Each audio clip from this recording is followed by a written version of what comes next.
The top stories tonight in Y News. After his two-day state visit to Canberra, President Ferdinand Marcos Jr. scheduled to return to Australia for ASEAN-Australia Summit. A House lawmaker shares deep concern over reports of infestation and inconvenience plaguing passengers at NAIA. Two senators remain unconvinced on the aim and agenda of the proposed economic amendments to the Constitution. And we will discover why Russian President Vladimir Putin warned Western nations against the deployment of troops in Ukraine, asserting that such actions carry the perilous potential of igniting a nuclear conflict. Good evening, Philippines and the world. Today is Friday, March 1, 2024. Join us in the next hour as we deliver today's top stories around the Philippines and in other parts of the world. We are also seen in 1,935 satellite monitoring centers nationwide and via live streaming worldwide through the UNTV News and Rescue social media channels. I am Harleen Delgado. First in the news. President Ferdinand Marcos Jr. has returned to the Philippines after a two-day state visit to Canberra, Australia. He will once again travel to the said country to attend the ASEAN-Australia Commemorative Summit. Nelma Buhok reports. Australian Prime Minister Anthony Albanese recognized the significant role of the Association of Southeast Asian Nations, or ASEAN, in the global economy. Hence, it is also important for the Prime Minister to host the ASEAN-Australia Special Summit, which will take place from March 4 to 6. This will mark 50 years of dialogue between Australia and ASEAN and is another example of my government investing in our relationships and prioritising this, our region. This is what President Ferdinand Marcos Jr. will return to Australia for after two-day state visit to Canberra. According to the Department of Foreign Affairs, or DFA, PBBM will also attend meetings on the sidelines of this special summit. During the summit also, and on the sidelines of the summit, there will also be an opportunity for the President to meet with the Filipino community in Melbourne, as well as to promote Philippine business for the Philippine Business Forum led by our Department of Trade and Industry. Based on information from the DFA, on Monday, March 4, the first day of President Marcos' working visit to Melbourne, he will deliver a speech at the Lowy Institute. During this speech, the President will emphasize the Philippines' role as a contributor to the rules-based regional security architecture. In the evening, the Chief Executive will also address the Filipino community. On March 5, Tuesday, PBBM will visit the Victoria International Container Terminal. Currently, President Marcos has two bilateral meetings scheduled on the sidelines of the summit, one with Cambodia and the other with New Zealand. Nel Maribuho, UNTV News and Rescue. We serve the people, we give glory to God. A labor leader believes that the 100 peso wage hike approved by the Senate may not truly qualify as a wage increase for Filipino workers. Dante Amento tells us why. Labor leader Attorney Luke Espiritu has delivered a sobering assessment of the recent 100 pesos wage increase approved by the Senate, stating that Filipino daily wage earners are unlikely to feel its impact. According to Espiritu, this increment merely compensates for the erosion of purchasing power caused by inflation. Ang 1,000 mo, yan halimbawa tinatanggap mo 1,000. Yung 1,000 yan, 1 year ago, hindi na 1,000 ang actual na value niyan, yung real value niya, dahil nagkaroon ng inflation. So ang mabibili mo na lang sa 1,000 ay halagang sabihin natin 800 pesos na lang. So may nawala kang 200. Espiritu labeled it as a wage recovery rather than a significant increase. So kung dadagdagan mo ngayon ng 100 yan, according sa napasa ng Senado, hindi pa actually wage increase yun. Yan ang tinatawag nating wage recovery. Pinupunuan mo lang yung nabawasang value ng pera. Furthermore, Espiritu highlighted findings from a study conducted by the Ibon Foundation indicating that a worker would need to earn at least 1,193 pesos to adequately support his needs. Tipid pa nga yan kapag kalkalin mo mga items dun sa 1,193 nila a day, masyadong tipid pa nga na computation yan. Kasi noong 2018, as early as 2018, sinabi na ni Secretary Pernia na ang gastos talaga, ng NEDA, 42,000 pesos a month. He emphasized that contemporarily workers often resort to alternative means such as that additional income or overtime to make ends meet rather than solely relying on their salary. This sentiment is echoed by the results of a recent survey conducted by the social weather stations in December 2023, which purportedly indicates a decline in the number of Filipinos who believe they can enjoy a good standard of living solely through their earnings. Dantiamento, UNTV, News and Rescue. We serve the people. We give glory to God. The video of a rat walking on the ceiling of the international departures area of Niño Impact International Airport has gone viral. Meanwhile, OFW Parlous Representative Marisa Del Mar Magsino shared concern about the situation at the airport due to complaints about the infestation of bedbugs and rats. Rosalie Cos will tell us why. Even as the issue of bedbugs has yet to subside, a video has gone viral on social media showing a large rat walking on the ceiling of Niño Impact International Airport or NAIA Terminal 3. The video was reportedly captured by a concerned passenger on Friday, March 1. It has garnered numerous reactions from social media users. There has been no statement yet from the Manila International Airport Authority or MIAA regarding this issue. Meanwhile, OFW Partless Representative Marisa Del Mar Magsino is also concerned about the situation at NAIA Terminals 2 and 3, especially with reports of alleged incidents involving infestation of bedbugs and rat that cause concern and unpleasant experience for passengers. She also added her concern about the slow traffic flow around the airport. According to her, this not only causes inconvenience to Filipinos, but also affects the image of the country in the international community.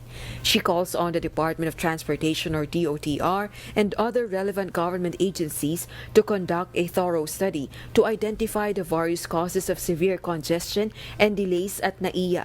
Furthermore, she emphasizes that the airport serves not only as a gateway to the tourism industry, but also to labor migration, putting the livelihood of overseas Filipino workers or OFWs at risk due to the possibility of missed flights. Following complaints from some passengers about bedbugs on seats, MIAA has implemented disinfection measures at NAIA.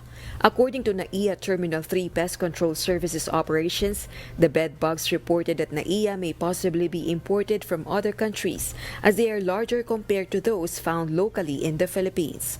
Rosalie Cos, UNTV News and Rescue. We serve the people, we give glory to God. The impact of El Niño continues to expand across the Philippines, with reports indicating that 51 provinces have been recorded as affected thus far. Forecasts suggest that by the end of April, more provinces in the Visayas and Mindanao regions may experience the effects of this water phenomenon. The Philippine Atmospheric, Geophysical and Astronomical Services Administration or PAG-ASA has noted a concerning trend of decreasing rainfall in several areas of the country during the month of March. Gladys Tuabi will tell us why. As El Niño tightens its grip on the country, the likelihood of reduced rainfall and higher temperatures looms large, according to experts at the Philippine Atmospheric, Geophysical and Astronomical Services Administration or PAG-ASA. However, it's crucial to note that this doesn't imply a complete absence of rainfall, but rather a notable decrease in precipitation levels across affected areas. Annalisa Solis, Assistant Weather Services Chief of PAG-ASA's Climatology and Agrometeorology Division, highlighted the ongoing decline in water levels in dams due to limited rainfall.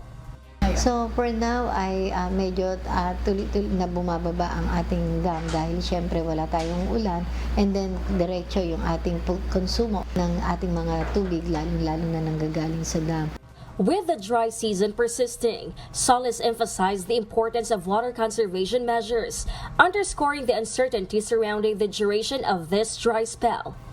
Kailangan pa rin natin magtipid ng tubig dahil unti-unti na nga pong bumababa yung dam. What if magkaroon ng extension ng dry season dahil meron nga tayong El Nino, so kailangan magtipid talaga tayo ng tubig.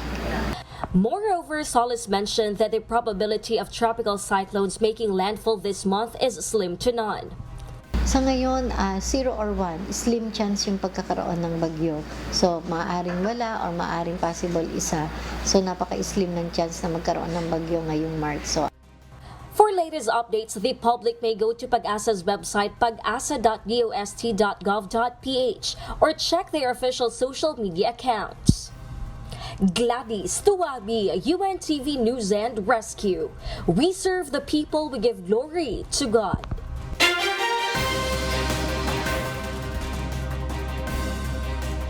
And for the news abroad, in a plea for assistance, a region of Moldova has turned to Russian President Vladimir Putin to safeguard their territory amid alleged threats from their own government. Politicians in Transnistria have called upon Moscow to shield them from pressure exerted by Moldova, signaling a request for protection. The Kremlin, in response, has vowed to watch over the compatriots in the area. The Transnistria, a breakaway region of Moldova since the collapse of the Soviet Union, remains under Kremlin influence amidst Moldova's aspirations to join the European Union. While Transnistria is not recognized as an independent state, Russia maintains a military presence in the area, with 1,500 soldiers stationed there presently. The region's Congress last convened in 2006, passing the referendum to join Russia. On Wednesday, February 28, a resolution was passed to increase the deployment of over 220,000 Russian nationals to bolster protection against Moldovan authority. However, Daniel Voda, spokesperson for the Moldovan government, downplays the perceived threat and destabilization, dismissing it as propaganda. Russian President Vladimir Putin's nuclear warning has heightened tensions in the midst of ongoing conflict in Ukraine. Babe Vendog will tell us why. In a stern warning to Western nations, Russian President Vladimir Putin cautioned against the deployment of troops in Ukraine, asserting that such actions risk igniting a nuclear conflict. Addressing lawmakers and key figures, Putin emphasized Russia's capabilities and has highlighted the perilous nature of meddling in what he portrayed as Russia's internal affairs. Referring to a proposal by French President Emmanuel Macron for European members of the North Atlantic Treaty Organization or NATO to send group troops to Ukraine, Putin vehemently opposed such a move, stressing Russia's readiness to strike targets in the West. Meanwhile, ahead of an imminent presidential election, Putin has boasted of Russia's modernized nuclear arsenal, cautioning against underestimating its capabilities. President Putin also addressed the deployment of Russian forces in Ukraine, asserting their current advantage on the battlefield, and emphasized the need to reinforce troops along the western borders in response to Finland and Sweden's decision to join NATO.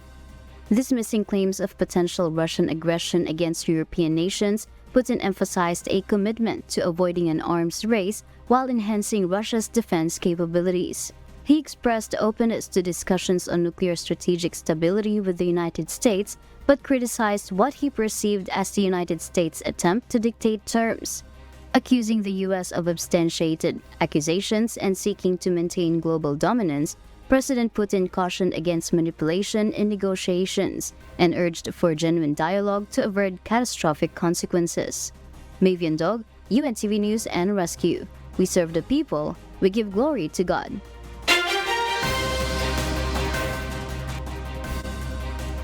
Australia is set to deploy 6 Australian Defence Force personnel in support of the United States and United Kingdom's efforts against the Houthi rebels under Operation Hydrant. This deployment follows Australia's earlier contribution under Operation Manitou, where 16 personnel were deployed to support the Combined Maritime Forces, or CMF, headquartered in Bahrain. According to Defense Minister Richard Marles, Australia's involvement in Operation Hydrant is significant contribution aimed in maintaining the security of the Red Sea, a vital maritime route utilized by numerous international shipping lines. Minister Mardes emphasized that while the safety of the Indo-Pacific region remains a priority for Australia, it is equally important to demonstrate solidarity in protecting the Red Sea. Despite daily attacks by the United States on the Houthi rebels, these efforts have not been sufficient to curb the group's terrorist activities in the Red Sea. The Houthi group has indicated that they may cease missile and drone attacks on international shipping in Red Sea if Israel halts its attacks on Gaza. We'll share more global stories with you later, but for now, back to you, Harleen. Thank you, Kathy. For those watching our live streaming on YouTube, please click the subscribe button you see on your screen and ring the bell for notification. You may also follow us on Facebook, Instagram, and TikTok. As the two chambers of Congress tackle the proposed economic amendments to the charter, two senators remain unconvinced on its aim and agenda. This report will tell us why. Senator Cynthia Villar does not believe that the country needs to amend the Constitution to pave the way to economic development. According to Villar, this can be attained through passing necessary laws. An entrepreneur herself, Villar says business groups want the government to focus instead on curbing corruption and improve the business climate in the country. Lagi nilang sinasabi na economic provisions, pero yung economic na provisions na sinasabi nila minor eh. Hindi naman importante, and if we want to improve our economy, we can just legislate what we need to improve. Kasi sinasabi ng mga businessman, actually ang problema nila is yung ease of doing business at saka yung corruption. Yun lang ang bawasan, okay na tayo eh. The Senate and the House of Representatives have been discussing their own versions of the proposed amendments to certain economic provisions of the Charter relating to public services, education, and advertising industry. For Senator Amy Marcos, the real motive behind Chacha remains doubtful. Without mentioning names, the presidential sister believes certain lawmakers intend to amend not the economic provisions but the political ones instead. Ako naman, yan na nga yung duda natin na hindi naman economic amendments ang pakay, kundi political. Di buksan na yung pag-uusapan. Kung talaga yun ang gusto, di magpakatotoo na. Sister, ngayon pa lang. Now na, pag-usapan na yan. Last month, Senate President Juan Miguel Zubiri vowed to step down from his post should political amendments push through. Senator Marcos also questioned those who were rushing to pass economic chacha before the Holy Week break. Yung pag-aamyenda ng economic provisions, narinig naman natin, iba-iba naman, samot-sari naman yung opinion, may yes, may no. Kaya maraming pag-uusapan, di siya automatic. Kaya nagtataka ako, bakit may deadly deadline? Bakit may tanning?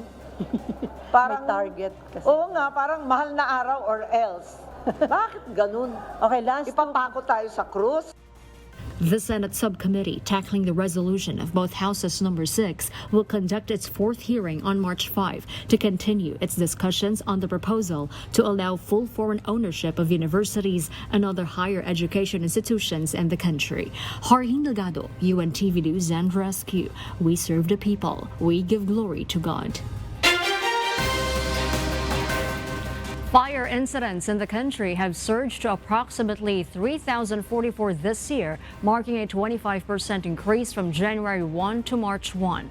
Forest fires have notably escalated in the first 2 months, particularly in the Cordillera Administrative Region, where they have reached 72 cases. Smoking and electrical ignition remain the primary causes of these fires. The presence of the El Niño phenomenon in the country could further exacerbate the situation.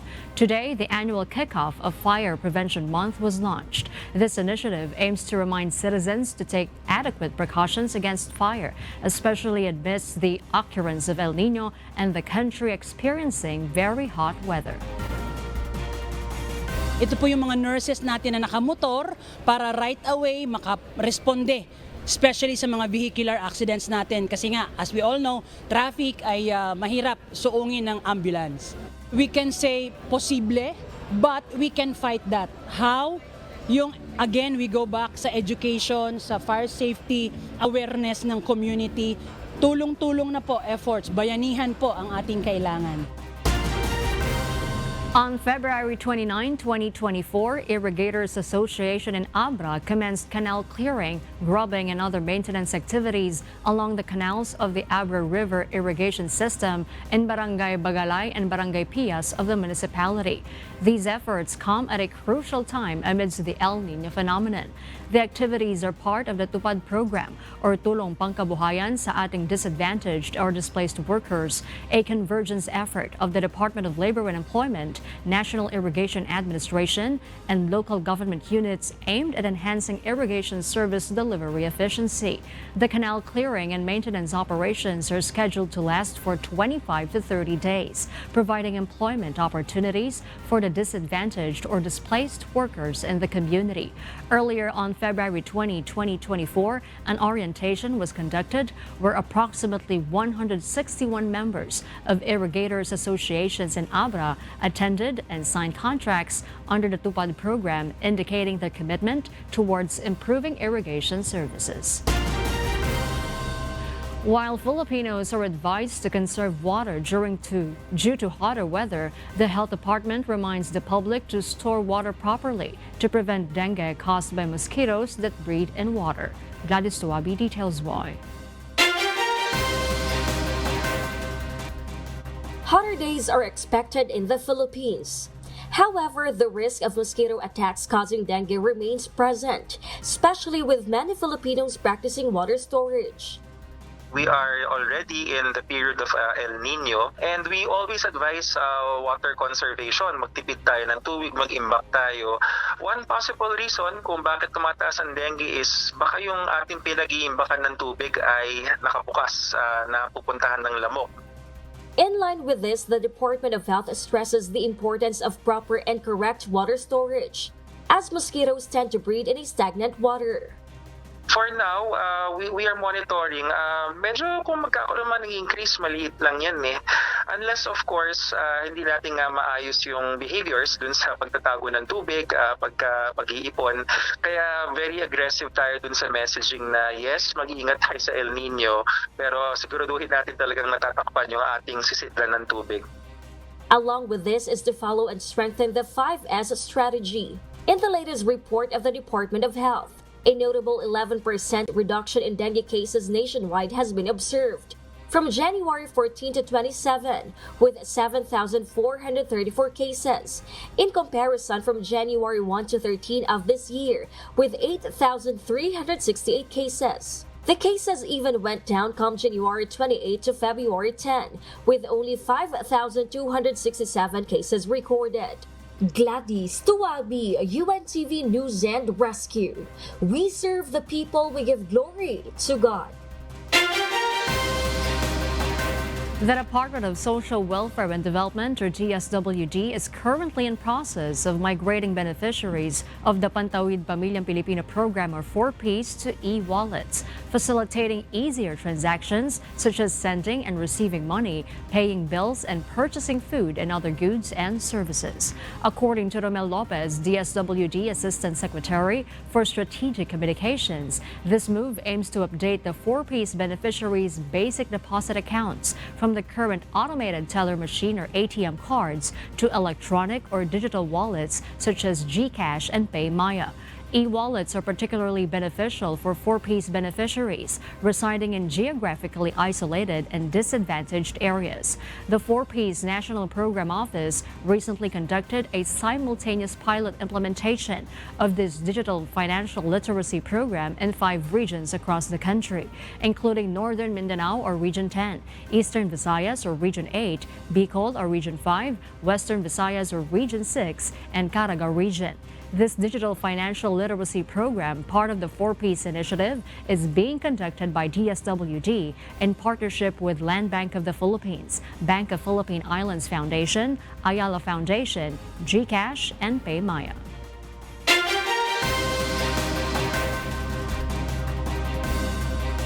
And in other global news, 43 individuals tragically lost their lives in devastating fire that engulfed a multi-story building in Dhaka. Bangladesh. Among the victims were women and children. The fire broke out in a restaurant around 10 p.m. local time on Thursday, February 29, and swiftly spread throughout the building complex. 75 people were rescued, with dozens rushed to hospitals for treatment. 22 individuals remain in critical condition. Fire officials managed to bring the blaze under control 2 hours after it erupted. However, investigations are ongoing to determine the cause of the incident. Authorities are considering the possibility that a gas leak of stove malfunction may have sparked the fire, according to the Bangladesh Fire Service and Civil Defense. The building complex housed several restaurants, clothing stores, and mobile phone shops. আমার কাজিন তার full family 5 জন husband wife 2 মেয়ে 1 ছেলে 5 জনই মারা গেছে একটু এগোইতে দেখছে দিকে আগুন অনেক করে আগুন লাগছে তারপরে এখানে এসে ঢুকলাম দেখলাম বিল্ডিং এ প্রচুর ধাউ ধাউ করে আগুনের প্রবণতা অনেক বেশি ছিল এবং সঙ্গে সঙ্গে এখানে অনেক পুলিশের উপস্থিতি ছিল তারাও এটাকে কন্ট্রোল করার চেষ্টা করতেছে এবং ফায়ার সার্ভিসও আগুনের যে ছিল প্রভাবটা এটাকে নিয়ন্ত্রণ করার চেষ্টা করছে El Niño, the natural phenomenon that produces heat from the western Pacific Ocean, caused 2023 to become the hottest year on record. With the use of computer models, scientists will try to identify regional hotspots during the first half of this year. Danny Delievo will tell us why.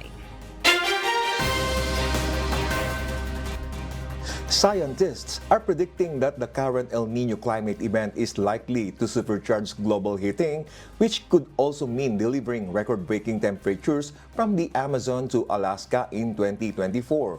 With the predicted record-breaking heat in the Amazon in 2024, the risk of wildfires also increase. On the other hand, record heat in Alaska would result in glaciers and permafrost melting and coastal erosion. For the first half of the year, coastal areas of India, by the Bay of Bengal and by the South China Sea, the Philippines and the Caribbean are also expected to feel unprecedented heat, after which El Niño may weaken from July according to an analysis using computer models. The study showed a 90% likelihood of setting new global temperatures up to June this year and also detects possible regional hotspots during the period. Dr. Ning Zhang and his co-authors at the Chinese Academy of Meteorological Sciences in Beijing state that densely populated coastal areas face an enormous and urgent climate crisis from intense heat waves and tropical cyclones. Seas and coastal areas are particularly at risk because the ocean can hold more heat than land, keeping the hot conditions for longer periods of time. Professor Adam Scaife at the Met Office and University of Exeter in the United Kingdom states that the study is far from a state-of-the-art forecast. It considers observed temperature records and other known facts about El Niño. However, it does offer a useful, simple first take on the current year. Other regions that have poor historical data and are hard to assess with the method used are highlighted in climate model forecasts to be regions with prominent levels of excess heat in 2024. Danny Delievo, UNTV News and Rescue. We serve the people. We give glory to God.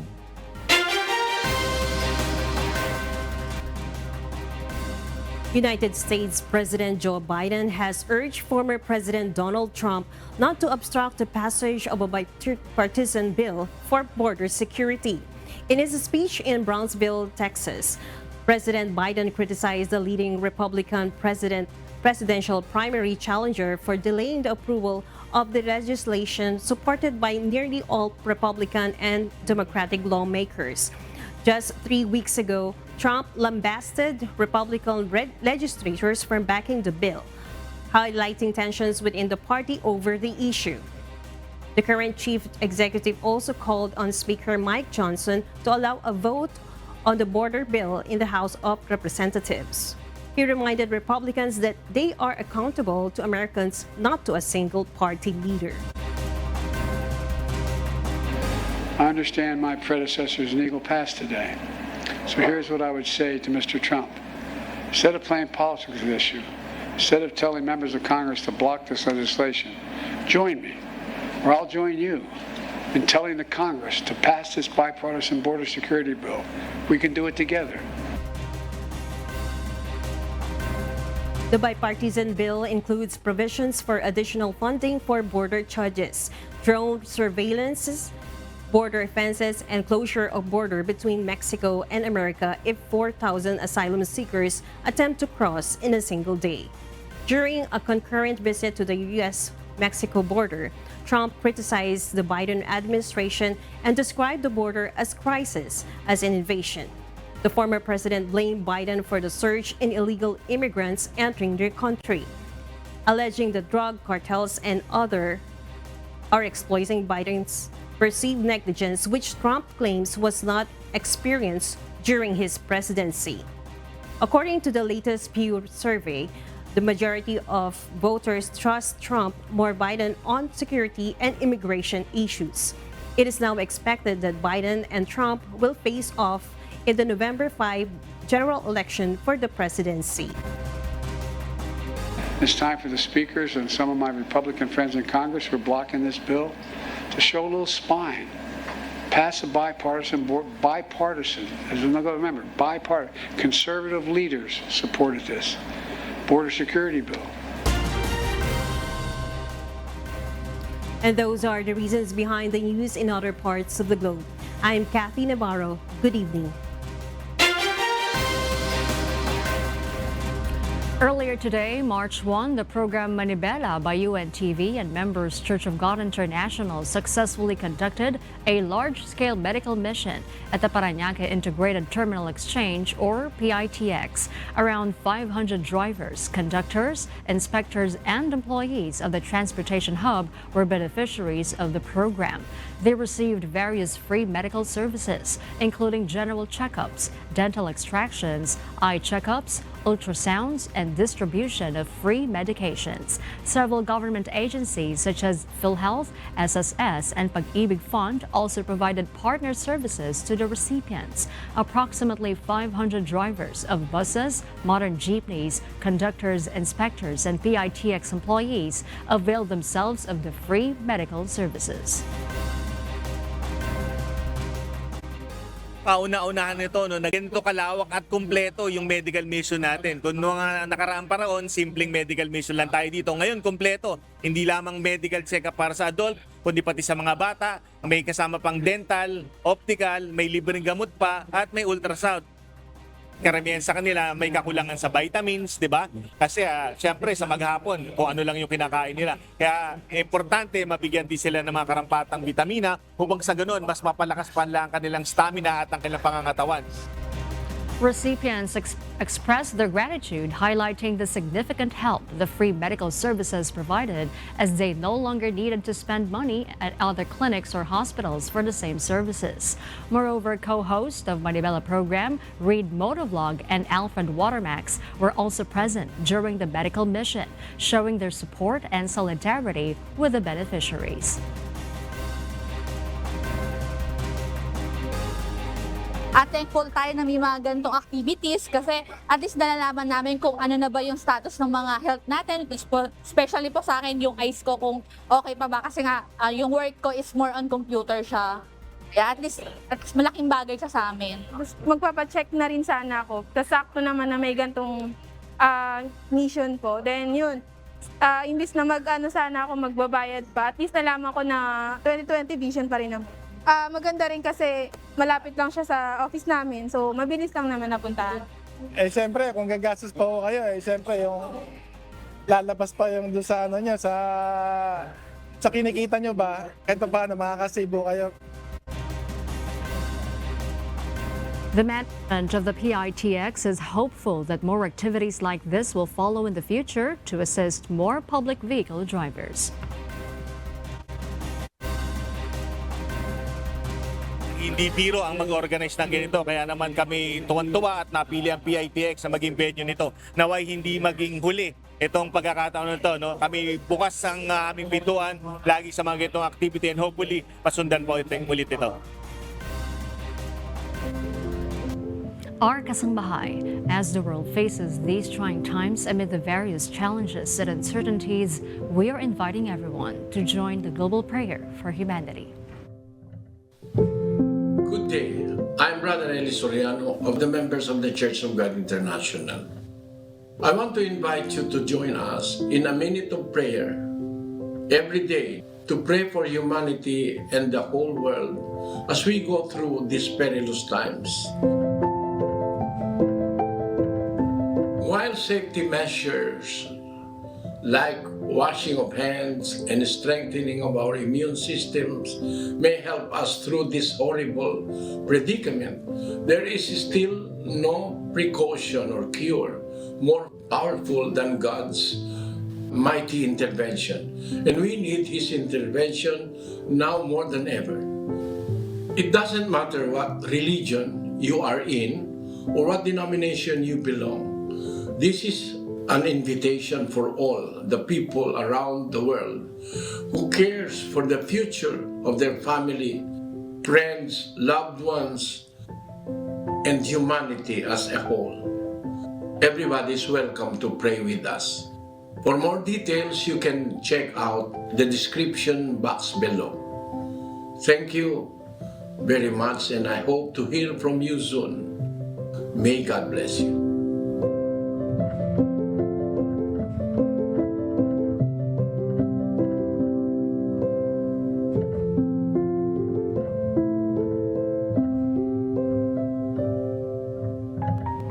Before we close, we will leave you with a word, giving glory to God. From the book of Romans, chapter 10, verse 4, it says, "For Christ is the end of the law, for righteousness to everyone that believeth."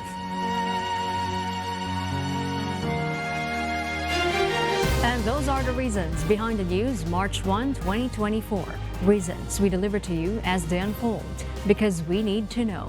We will always ask why. I'm Hardin Delgado. We serve the people, we give glory to God.